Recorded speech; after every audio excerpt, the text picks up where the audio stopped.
Selamat datang kembali di channel kami. Semoga kalian sehat-sehat ya. Mari kita bercerita. Malam itu, Dita hanya ingin pulang seperti biasa. Stasiun Gading tampak lengang, hanya ada segelintir orang yang menunggu kereta terakhir. Namun, saat sebuah kereta tua berwarna merah gelap tiba tanpa pengumuman, ia merasakan sesuatu yang janggal. Tak ada petugas, tak ada suara, hanya lorong panjang dengan lampu redup dan kursi lusuh berlapis debu. Penumpang lain duduk diam, wajah mereka tertutup bayangan. Saat kereta mulai bergerak, hawa dingin menyeruak, dan dari langit-langit gerbong, sesuatu menetes ke tangannya. Dar. Lalu, seorang pria dengan wajah hancur berbisik di telinganya. Kau tidak seharusnya ada di sini. Dita menelan ludah. Ia baru sadar bahwa kereta ini tidak membawa penumpang ke rumah. Kereta ini membawa mereka menuju sesuatu yang jauh lebih mengerikan. Sebelum kita mulai ceritanya, kami ingin tahu apa yang kamu pikirkan tentang cerita ini, dan apa yang terjadi di akhir cerita. Kamu penasaran?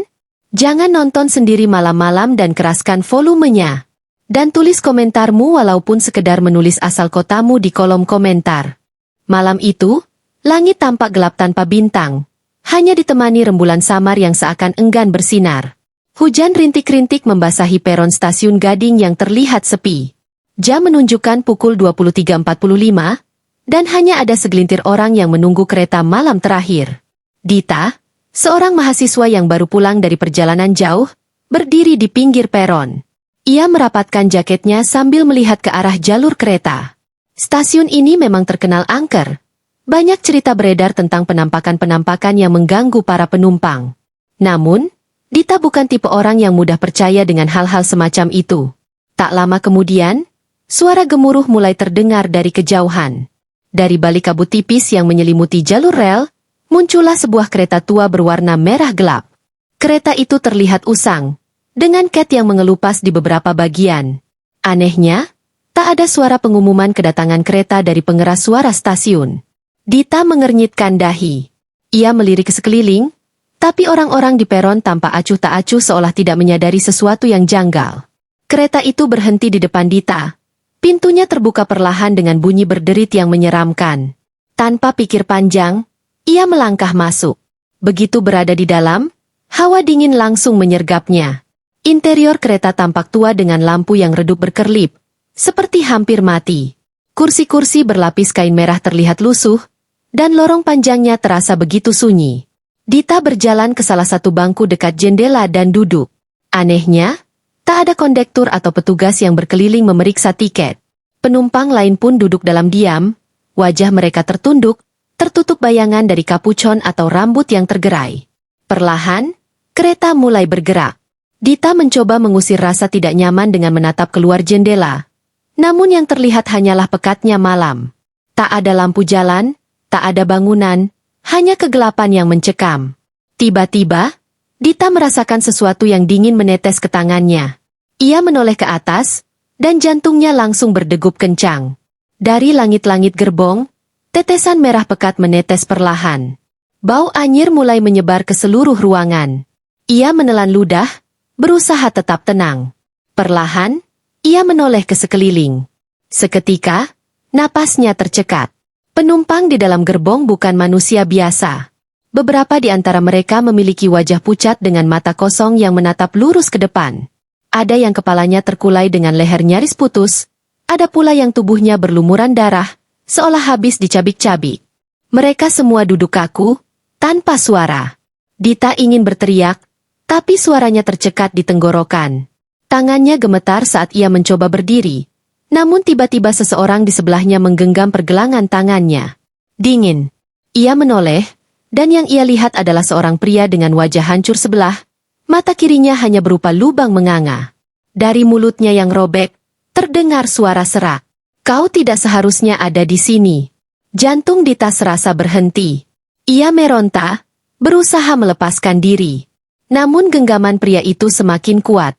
Kereta tiba-tiba berguncang hebat. Dari ujung gerbong, terdengar suara jeritan memilukan. Dita menoleh dan melihat sosok hitam besar dengan kuku panjang mencakar-cakar penumpang lain. Darah berceceran ke lantai, tubuh-tubuh itu terjatuh satu persatu. Dita berlari ke pintu gerbong, mencoba membukanya. Namun, pintu terkunci rapat. Tubuhnya mulai bergetar ketakutan. Aku harus keluar dari sini. Ia menoleh ke belakang. Makhluk hitam itu semakin dekat. Jeritan demi jeritan menggema, menciptakan suasana neraka di dalam kereta. Dengan panik, Dita menggedor-gedor pintu. Tolong! Siapapun, tolong aku! Tiba-tiba, ia merasakan tarikan kuat di tubuhnya. Ia menjerit, meronta, hingga tiba-tiba semuanya menjadi gelap. Dita terbangun dengan napas tersengal. Ia mendapati dirinya terduduk di peron stasiun Gading. Hujan masih rintik-rintik, dan langit tetap gelap. Ia memegang kepalanya yang terasa pusing. Mimpi? Namun, saat ia melihat tangannya, matanya membelalak. Ada noda merah di sana. Anyir. Dita menoleh ke rel. Tak ada kereta di sana, hanya keheningan malam yang menyelimuti. Suara gemuruh terdengar kembali, dan dari kejauhan, sebuah kereta berwarna merah gelap perlahan mendekat. Kereta berdarah kembali datang untuk mencari penumpang baru. Dita terpaku di tempatnya. Napasnya masih memburu. Jantungnya berdetak kencang seakan ingin meledak dari dadanya. Kereta merah gelap itu berhenti di peron. Pintunya kembali terbuka dengan bunyi berderit yang menyayat telinga. Tidak, aku tidak boleh naik lagi. Namun, kakinya terasa kaku, seolah ada sesuatu yang menahannya di tempat. Tiba-tiba, sebuah tangan dingin mencengkeram bahunya. Dita menjerit dan berbalik. Di belakangnya, seorang petugas stasiun berdiri dengan ekspresi datar. Wajahnya pucat, matanya cekung seolah sudah tidak tidur selama berhari-hari. Nona, Anda tidak apa-apa? Dita berusaha mengatur napasnya. Aku di dalam kereta itu. Petugas itu mengernyit. Kereta? Tidak ada kereta yang lewat sejak 2 jam lalu. Kereta terakhir sudah berangkat sebelum hujan turun. Dita terdiam. Matanya kembali ke arah rel. Kereta merah gelap itu sudah tidak ada. Hanya kabut tipis yang melayang di atas jalur, seakan menelan keberadaannya. Tidak mungkin. Aku tadi ada di dalamnya. Aku melihat mereka. Petugas itu menghela napas dan melirik jam tangannya. Nona, saya sarankan Anda pulang saja. Stasiun ini akan segera tutup. Dita ingin membantah, tapi pikirannya masih kacau. Ia hanya mengangguk dan berjalan keluar stasiun dengan langkah limbung. Hujan sudah mereda, namun udara malam masih terasa begitu dingin. Dalam perjalanan pulang, pikirannya terus dihantui bayangan wajah-wajah mengerikan yang ia lihat di dalam kereta. Apa yang sebenarnya terjadi? Apakah itu hanya mimpi? Atau sesuatu yang lebih buruk? Sesampainya di kos, Dita langsung masuk ke kamar dan mengunci pintunya rapat-rapat. Ia duduk di tepi ranjang, berusaha menenangkan diri. Namun, saat ia membuka ponselnya, sesuatu membuat darahnya membeku. Di galeri fotonya, ada satu foto baru yang ia yakin tidak pernah ia ambil. Itu adalah foto dari dalam kereta. Lorong panjang dengan kursi merah lusuh, dan sosok-sosok penumpang dengan wajah hancur, mata kosong, serta tubuh berlumuran darah. Dan yang paling mengerikan, di ujung lorong, ada sosok hitam besar dengan mata merah menyala, seolah sedang menatap langsung ke arah Dita. Tangannya gemetar saat ia mencoba menghapus foto itu, tapi tombol hapus tidak berfungsi. Ponselnya tiba-tiba mati dengan sendirinya. Dita menelan ludah. Keringat dingin mengalir di pelipisnya. Ia mencoba berpikir logis, tapi semua yang terjadi terasa terlalu nyata untuk dianggap mimpi atau halusinasi. Kemudian, sebuah suara lirih terdengar di dalam kamarnya. Suara roda besi yang berdecit di atas rel. Dita menoleh ke jendela. Di luar, di tengah jalanan yang kosong dan gelap, ia melihatnya. Sebuah kereta berwarna merah gelap melintas perlahan, meskipun di sana tidak ada jalur rel. Dan di dalamnya, puluhan pasang mata kosong menatapnya dari balik jendela. Mulut mereka bergerak-gerak, seperti berbisik sesuatu. Dita mundur, tubuhnya bergetar hebat. Lalu, tanpa peringatan, ponselnya menyala kembali. Layar menunjukkan panggilan masuk dari nomor tak dikenal. Dengan tangan gemetar, Dita mengangkatnya. Suara serak dan berbisik terdengar dari seberang. Kami masih menunggumu. Kemudian, sambungan terputus. Dan dari kejauhan, suara kereta itu terdengar kembali, semakin mendekat. Dita terpaku, Ponsel masih tergenggam erat di tangannya yang dingin. Suara kereta itu, gemuruh roda besi di atas rel, semakin jelas, meski ia tahu betul di sekitar kosannya tak pernah ada jalur kereta. Napasnya memburu. Matanya menatap jendela kamar yang kini terasa seperti pintu ke dunia lain. Dengan tangan gemetar, ia perlahan menarik tirai, berharap yang tadi hanya halusinasi. Namun, yang ia lihat justru membuatnya semakin ngeri. Kereta merah gelap itu berhenti tepat di depan kosannya. Asap putih tipis mengepul di sekelilingnya, pintunya terbuka perlahan dengan suara berderit yang sama seperti tadi di stasiun. Tidak, ini tidak nyata, ini tidak mungkin. Namun, bayangan-bayangan di balik jendela kereta itu jelas. Puluhan penumpang berwajah pucat, kosong, dan berdarah menatapnya, seolah memanggilnya kembali. Sosok hitam besar yang tadi ia lihat di ujung lorong kereta kini berdiri di peron buatan itu. Menunggunya. Dita mundur, punggungnya membentur dinding kamar. Ia mencoba berpikir logis, mencari cara untuk membangunkan dirinya jika ini mimpi buruk. Namun, semua terasa begitu nyata. Dinginnya malam, suara hujan yang menetes pelan-pelan, dan bau anyir samar yang mulai menguar di kamar sempit itu. Tiba-tiba, lampu kamar berkedip-kedip. Napas Dita semakin memburu. Dalam hitungan detik, lampu padam total, meninggalkan kegelapan yang pekat. Tidak, aku harus keluar dari sini. Dita meraba-raba mencari ponsel atau senter, tetapi yang ia temukan hanya dinginnya lantai.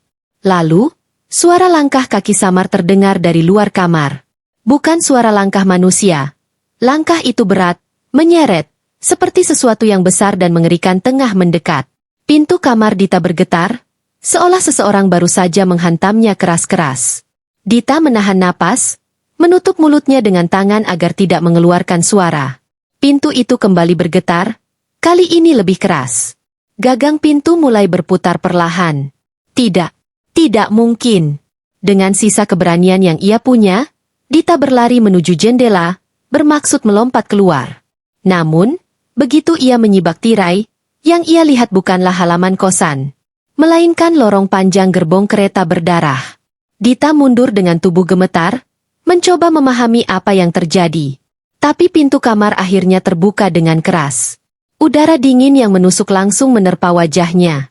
Di ambang pintu, berdiri sosok pria yang sama. Pria dengan wajah hancur, mata kirinya hanya lubang menganga, dan mulut robek yang kini tersenyum mengerikan. Kau tidak bisa lari. Kau sudah menjadi milik kereta ini. Dita menjerit sekuat tenaga. Tapi suaranya seakan terhisap udara. Pria itu berjalan mendekat perlahan. Dan di belakangnya, bayangan-bayangan lain mulai muncul. Penumpang kereta berdarah. Semuanya menatap Dita dengan tatapan kosong dan haus. Dita mundur hingga punggungnya menempel pada jendela. Tapi begitu ia menoleh, yang ia lihat di balik kaca bukan lagi dunia luar, melainkan bayangan dirinya sendiri. Duduk di dalam kereta yang sama, dengan wajah pucat dan mata kosong, seperti mereka. Tidak, aku bukan bagian dari ini. Tapi sosok pria itu kini sudah berdiri tepat di depannya. Ia mengulurkan tangan, jemarinya panjang, kurus, dan membiru. Waktumu sudah tiba. Dita merasakan hawa dingin yang menyakitkan merayap di kulitnya ketika pria itu menyentuhnya. Seketika, pandangannya berputar, kepalanya pusing, dan dunia di sekelilingnya perlahan-lahan menggelap. Ketika Dita membuka matanya, ia kembali duduk di dalam gerbong kereta merah gelap itu. Kursi-kursi lusuh, lampu redup, dan bau anyir yang menyengat kembali menyelimutinya. Di sekelilingnya, penumpang-penumpang berwajah pucat itu kini menatapnya, tidak lagi dengan tatapan kosong, melainkan tatapan puas. Kereta kembali bergerak, berguncang pelan di atas rel yang seolah tak berujung. Dita mencoba berdiri, tapi tubuhnya terasa berat. Seolah jiwanya perlahan terhisap ke dalam kereta itu. Dari kejauhan, suara pengumuman samar terdengar. Selamat datang di kereta malam, tiket tanpa tujuan. Sementara itu, di luar stasiun Gading, seorang petugas keamanan menemukan sebuah ponsel tergeletak di peron yang kosong. Layarnya menyala, menampilkan foto terakhir di dalam galeri. Seorang gadis muda dengan wajah pucat, duduk di dalam kereta, dengan mata kosong, menatap keluar jendela. Kereta berdarah telah mendapatkan penumpang barunya. Dan ia tak akan pernah turun. Kereta terus bergerak di dalam kegelapan, membawa Dita entah kemana. Tubuhnya terasa lemas, dan pikirannya mulai kabur. Tapi jauh di lubuk hatinya, ia tahu ia tidak bisa menyerah begitu saja. Tidak, aku harus keluar dari sini. Dita mengumpulkan sisa-sisa kekuatannya dan mencoba mengingat apa yang sebenarnya terjadi. Ia tidak seharusnya ada di sini. Ia seharusnya pulang ke kos, beristirahat, dan menjalani hidupnya seperti biasa. Lalu, dari sudut gerbong, ia melihat sesuatu yang aneh. Di salah satu kursi, ada seorang wanita tua berambut putih mengenakan kimono lusuh. Wajahnya penuh keriput, tapi matanya lembut dan tenang. Dita ragu sejenak, tapi kemudian ia memberanikan diri mendekat. "Nenek, apa yang terjadi padaku? Bagaimana aku bisa keluar dari sini?" Wanita tua itu menatapnya dengan senyum samar. "Nak, kau tersesat? Tapi masih ada jalan pulang." Dita menelan ludah. "Bagaimana caranya?" Wanita itu mengangkat tangannya yang kurus dan menunjuk ke jendela kereta. "Lihatlah." Dita menoleh dan terkejut. Untuk pertama kalinya sejak ia masuk ke kereta ini, jendela tidak lagi menampilkan kegelapan tanpa akhir. Kini, ia melihat bayangan dirinya sendiri, duduk di peron stasiun Gading, menatap kosong ke arah rel. "Itu aku?" Wanita tua itu mengangguk. "Jiwamu masih di dunia sana, tapi kau harus bangun. Sebelum terlambat." Dita mulai memahami. Ia terjebak di antara dua dunia, dan jika ia tidak segera kembali, ia akan selamanya menjadi bagian dari kereta ini. Tapi bagaimana caranya? Wanita tua itu tersenyum. "Percayalah pada dirimu sendiri. Ingatlah bahwa kau masih hidup, dan yang paling penting, jangan takut." Perlahan, cahaya mulai menyelimuti tubuh Dita. Ia merasa ringan, seolah ada sesuatu yang menariknya kembali ke dunia nyata. Sosok-sosok mengerikan di dalam gerbong mulai menghilang satu persatu. Lorong panjang itu semakin redup, dan suara gemuruh kereta pun perlahan memudar. Dita terbangun dengan napas tersengal. Ia mendapati dirinya terduduk di peron stasiun Gading, tepat di bangku tempat ia sebelumnya menunggu kereta. Hujan masih rintik-rintik, dan langit mulai menunjukkan semburat fajar. Ia memeriksa tubuhnya. Tidak ada luka, tidak ada darah. Semua terasa nyata, tapi di saat yang sama, seperti mimpi yang panjang. Seorang petugas stasiun mendekatinya. "Nona, Anda tidak apa-apa? Anda tertidur di sini sejak tadi malam." Dita menatap petugas itu, lalu melihat ke arah rel. Tak ada kereta merah gelap, tak ada bayangan mengerikan. Hanya jalur kosong yang terlihat tenang di bawah cahaya pagi. Aku tidak apa-apa, terima kasih." Petugas itu mengangguk dan berlalu. Dita menarik napas dalam-dalam, lalu tersenyum kecil. Ia telah kembali. Sebelum pergi, ia menoleh sekali lagi ke peron yang sepi. Dalam hati, ia berterima kasih pada wanita tua itu, sosok misterius yang telah membantunya kembali. Lalu, angin pagi berembus pelan, membawa serta suara samar yang nyaris tak terdengar. "Hiduplah dengan baik, nak." Dita tersenyum, melangkah pergi dengan hati yang tenang. Kereta berdarah mungkin masih ada di suatu tempat. Tapi ia tahu, selama ia tidak takut, ia tidak akan pernah tersesat lagi.